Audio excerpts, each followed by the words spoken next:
Welcome to the Arkaro Insights podcast. We're here to help B2B executives like you get better results, really digging into the latest ideas around change and innovation in your organization. That's right. And today, well, we're diving deep into something I think probably hits close to home for quite a few listening. Yeah. That's the, let's say, frustratingly high failure rate of new product launches. It's just such a persistent thing in B2B. It really is. And, when a launch doesn't quite meet expectations, the natural thing is to look right at the end, isn't it? Yeah, the go-to-market bit. Exactly. The marketing plan, the sales training, maybe the launch event itself. All of that final push stuff. But what's really interesting, and what our experience at Arkaro consistently shows, you'll see this in our piece, the hidden root causes of product launch failure, is that the real problems, they often started much, much earlier. Okay, so we're looking at the symptoms, maybe, not the actual disease. That's a great way to put it. The seeds of failure are often sown way before that final commercial push. Okay, so if the problems aren't usually in that final act, where are we talking about? Where are these fundamental weaknesses creeping in earlier on? The things that undermine even a really polished launch? Well, think of it maybe like building a house. The commercial launch, that's the grand opening party. Right. But if the foundations you laid months ago are cracked or the walls aren't straight, well, no amount of fancy decorations at the party is going to stop the underlying issues. Okay, that makes sense. The structure itself is weak. Precisely. Our research, our experience, it just keeps pointing back to these hidden root causes embedded way, way before the product actually hits the market. Right. So let's dig into those then, these foundational flaws. Where do things typically start to, go off track in that early innovation process? Okay, well, one of the first and honestly the most critical missteps we see, it's the lack of a really clear innovation strategy. No clear strategy. Yeah, so many organizations, they kind of jump into generating ideas, brainstorming, without first really nailing down why they're innovating in the first place. Or where they should be focusing. Exactly. It's like setting off on a big road trip, but you haven't actually decided on the destination. Just driving. Just driving. And, a surprising number of companies admit this is a major hurdle. Having that clear strategy, think of it like your innovation North Star. Guiding everything. It guides everything. Yeah. Without it, every new exciting idea can actually just be a distraction. It drains resources, pulls focus, and ultimately you fail to make a real impact. So without that why and that where, even really clever ideas can just sort of drift, right? They don't connect to the bigger business goals. Is that the zombie innovation idea the research mentions? Like going through the motions without real purpose? That's exactly it. Zombie innovation. Lots of activity, maybe, but no strategic direction. And this often shows up as like a scattergun approach. Trying to do everything at once? Yeah, pursuing too many different ideas, spreading people and money way too thin. Think about the chemicals industry, for example. A company might try exploring dozens of tiny niche applications all at the same time. Instead of focusing. Yeah. Compare that scattergun approach to the impact you see from companies like, say, Novo Nordisk or Eli Lilly with their really sustained, focused efforts in specific areas. Big difference. Right. So a really tight focus driven by that clear strategy that's vital right from the very beginning. Okay, so strategy first.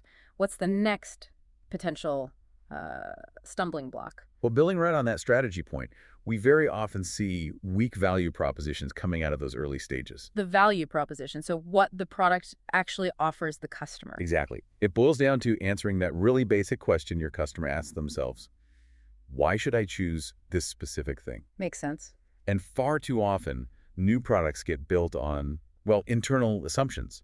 What we think the customer needs rather than a really deep understanding of their actual needs, their actual pains. So guesswork instead of evidence. Pretty much.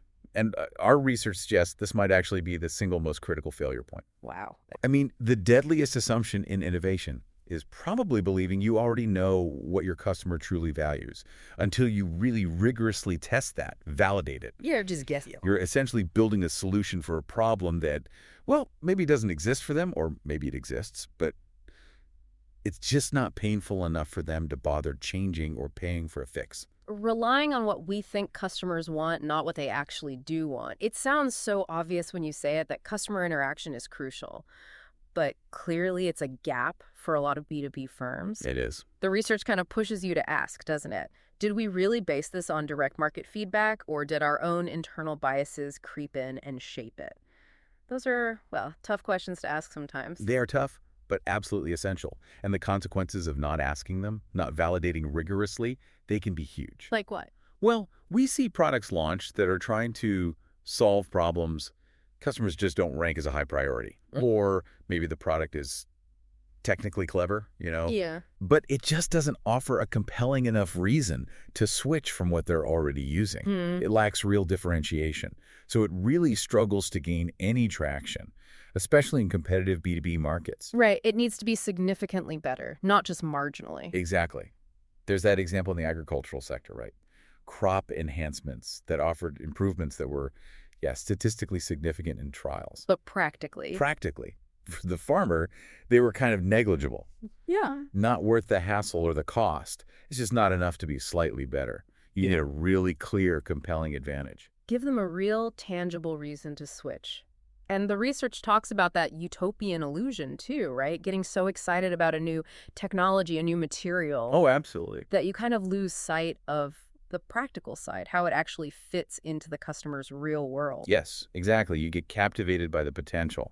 Think about the early days of, say, high-density polyethylene, or even the long adoption curve for carbon fiber in aerospace. Took a while. It took a while. The initial focus was on these really exciting properties, but that sometimes blinded people to the real-world hurdles, the integration challenges, the risks perceived by the customers who actually had to use it. And then there's that other challenge, the drop-in solution idea. Ah, yes, the drop-in myth. The mistaken belief that you can just swap out an old material or component for a new one, nice and easy. Yeah, without really thinking through the ripple effects, the broader implications across the whole value chain.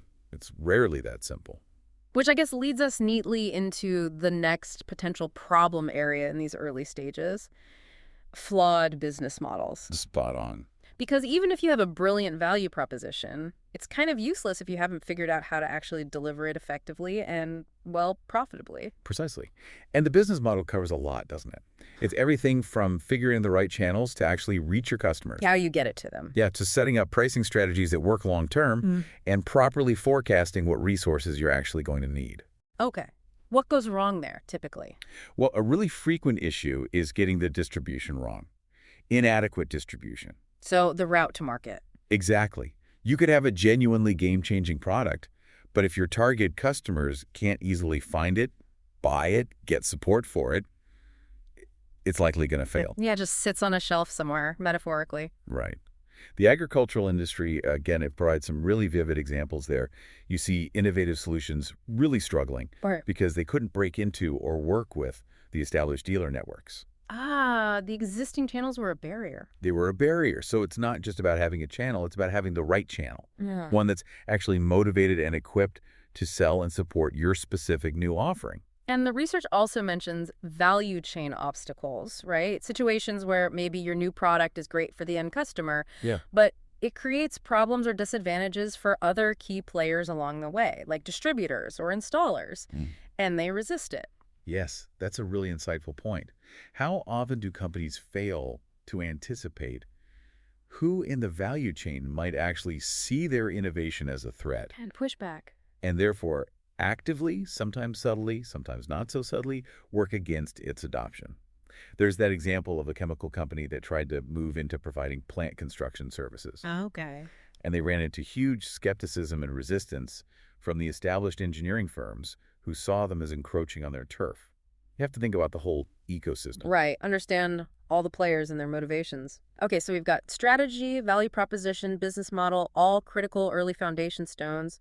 What's next in the journey where a potential launch can get derailed? Okay, next up, stage 3 in the typical process.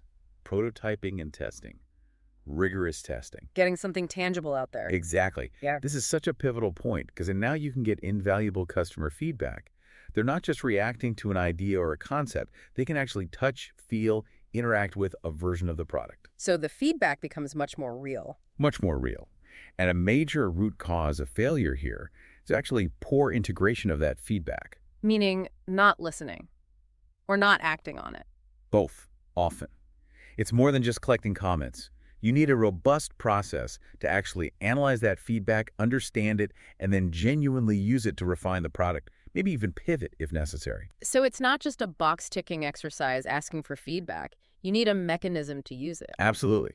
And the research also really emphasizes testing in diverse real-world conditions, Not just in the lab. not just in the controlled lab environment. Yeah. Which makes total sense, doesn't it? Especially in B2B, where products often have to perform reliably across a huge range of operating conditions, different climates, different user skill levels. Right. The real world is messy. It is. Yeah. And limited testing, that doesn't account for that variability. That can lead to some really unwelcome surprises after the launch.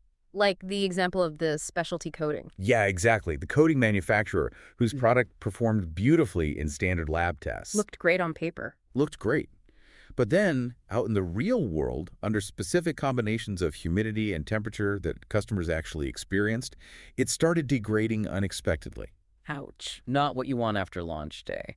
So, thorough, realistic testing with actual customers. Vital for validating claims. Okay, then we move to stage 4. Scale up.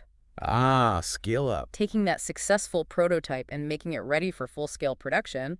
I imagine that transition brings its own whole set of challenges. It absolutely does. That leap from making a few prototypes, maybe by hand or in a pilot plant, to full-scale manufacturing, it often throws up completely unforeseen challenges. Like what kind of things? Well, maintaining consistent quality control at high volume, that's a big one. Managing potential cost overruns that didn't show up at smaller scale. Avoiding production delays. So planning for that scale-up is key. Insufficient planning for that critical phase is definitely a common root cause, as is maybe not having the right technical expertise or the right manufacturing infrastructure in place before you need it. You need the capability ready. Exactly. That specialty chemicals example again, the new polymer additive. Yeah. It worked perfectly in a lab, worked in the pilot batch. Yeah. But when they tried to scale up production to the full commercial reactors, it exhibited completely unexpected problematic behavior. Different mixing dynamics, temperature gradients, things you only see at scale. So even if you've got a technically brilliant product in the lab, there's absolutely no guarantee you can actually make it consistently, cost-effectively at the volume and quality needed for the market. Precisely. Scale-up is a discipline in itself. Okay. And then finally, the last big category of potential failure points the research highlights. Poor governance. Yes, governance. This feels a bit different, like the overarching framework that sits across the whole process. That's a good way to think about it. It's the framework that ideally supports and guides the entire innovation process. Or, if it's flawed, It undermines everything. it can undermine even the best technical work or the smartest ideas. Effective governance ensures that, resources get allocated strategically, that the big decisions get made objectively, based on real data and evidence. Not just opinions or politics. Exactly. Not subjective views or who shouts loudest or, frankly, internal politics. And what's a key governance failure you see? One really significant one is the inability or maybe unwillingness to kill projects that are clearly not working out. Pulling the plug early enough. Yes. Stopping projects that just aren't viable. We see the sunk cost fallacy all the time, right? I spent so much already. I can't possibly stop now. Yeah. That, combined with often a real emotional attachment people develop to their ideas, means these zombie projects we mentioned earlier. They keep shuffling along. They keep shuffling along, limping on far longer than they ever should, just draining valuable time, money, and attention. Yeah, I think we've probably all seen examples of those projects that just won't die, even when all the signs are bad. The research also flags the CEO's pet project phenomenon. Ah, yes. That's a classic governance issue, where maybe personal interest or enthusiasm from the top overrides objective business assessment. Dangerous territory. Very. Which underlines why you need really robust business cases, proper scrutiny, and crucially adequate funding committed not just for the R&D part, But for the launch, too. but specifically for the commercial launch itself. Sometimes that gets underestimated or underfunded, hobbling the product right at the finish line. So these governance failures, they're not just about wasting money directly on a bad project. No, it's also the opportunity cost, isn't it? Right. The better projects you could have funded instead. Exactly. The more promising ventures that didn't get the resources because they were tied up in a zombie project or something that wasn't strategically aligned. Strong governance gives you that essential framework to make the hard calls. The tough decisions. Yeah, to stop the projects that aren't going to fly and to make sure the ones with real potential get the backing they truly need to succeed. Okay, so wrapping this up then. As we've explored today, it seems pretty clear the reasons behind a disappointing product launch, they often lie much, much deeper than just that final go-to-market strategy, don't they? Absolutely. It starts way earlier, That absence of a clear innovation strategy we talked about. Right at the beginning. Weak value propositions built on shaky, unvalidated assumptions. Not really knowing what the customer needs. Flawed business models, not thinking through the channels or the value chain. Getting the delivery wrong. Then inadequate prototyping and testing, not listening to feedback. Ignoring the real world. Problematic scale-up, not being ready for production. And underpinning it all, poor governance, letting bad projects continue, or not funding good ones properly. Yeah, all these early stage weaknesses, any one of them could potentially sabotage even a brilliantly executed commercial launch campaign down the line. That's the key takeaway. The launch execution might be flawless, but if the foundations are weak, it's still likely to stumble. So maybe a point for reflection for everyone listening. Think back to your own experiences with product launches, maybe successes and failures. Uh-huh. Have you seen some of these earlier root causes playing out in your own organization? Yeah, maybe siloed teams not quite sharing those crucial insights between R&D and marketing, for example. Or perhaps leadership not actively championing a really clear innovation vision from the top. Or products getting developed without truly deeply understanding what customers need and value. It happens. Well, we really hope this deep dive today has given you maybe a new lens, a different perspective to examine product launch outcomes in your business. Yeah, the idea is that by shifting our focus upstream, looking earlier in that innovation process. You can build much stronger foundations for success next time. Exactly. Build it right from the start. Well, thank you for listening to the Arkaro Insights podcast. Thank everyone. And if you found this exploration useful, please do think about sharing it with your colleagues.